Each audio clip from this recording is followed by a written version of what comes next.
our story here gets started on December 4th, 1619, and that is when the good ship Margaret landed down in the James in front of the property, essentially. Now, they had been sailing from Bristol, England for about 2.5 months, and there were all men aboard this ship, and all of them survived this voyage, which was fairly miraculous for that time period. So when they landed, they came ashore and fell to their knees to give thanks to God for their safe passage. This was actually mandated by their ships, or in their ship's charter, that they should recognize their day of landing as a day of thanksgiving to God. And because of that verbiage in their charter, Berkeley is able to lay claim to one of the first English-speaking Thanksgivings, and that is something that we love to celebrate here at Berkeley. They're also supposed to celebrate that Thanksgiving every year afterward in perpetuity. And that is also explained or highlighted in their ship's charter. Now, they're not able to do that because in 1622, there is a native uprising at the different English settlements up and down the James River. That's a series of attacks that is orchestrated by Opie Canoe, and he is Chief Powhatan's younger brother. And he carries out these attacks. He is a man of great military acumen.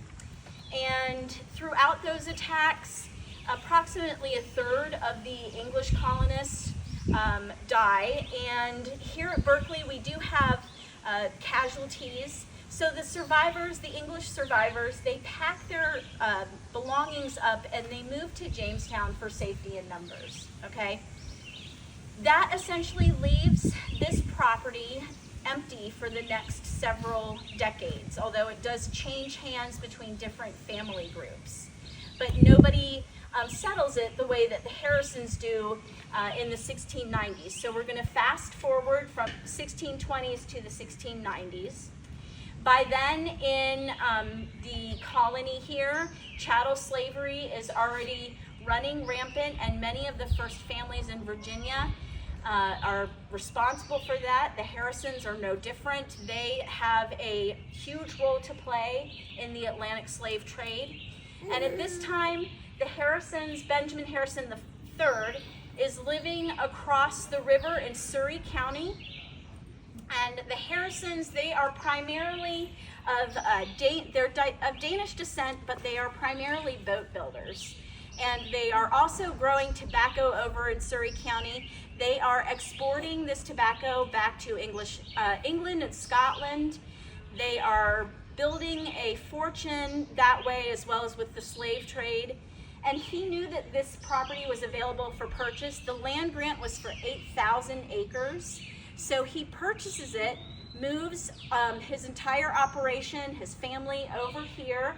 They build 6 ports along the river's edge, and it becomes a major exportation center as well as a shipyard.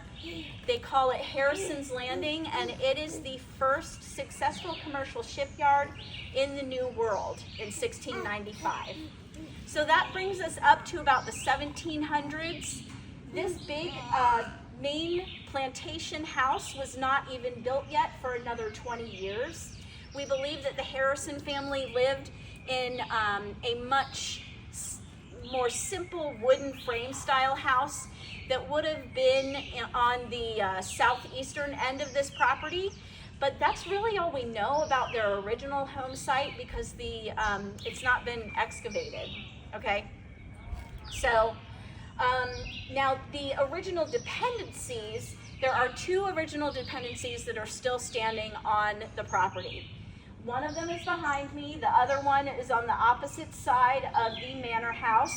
This is the guest house dependency. The opposite one, its twin, is the kitchen dependency. They're called dependencies because the manor house depended on them for their functioning, for their everyday functioning. The guests coming to visit the Harrisons would stay on the 2nd floor, and the 1st floor was used as a schoolhouse for the Harrison sons. They were the ones who received a formal education during the 18th and 19th centuries. when the Harrisons are occupying this property. And the lessons were taught by a schoolmaster who would have gotten to this property by boat on the river, because travel at this time much more common by river than it is by road. The roads were dangerous. You only traveled by road if you were very brave. Okay? Any questions up to this point? If not, we'll go over to the in front of the house.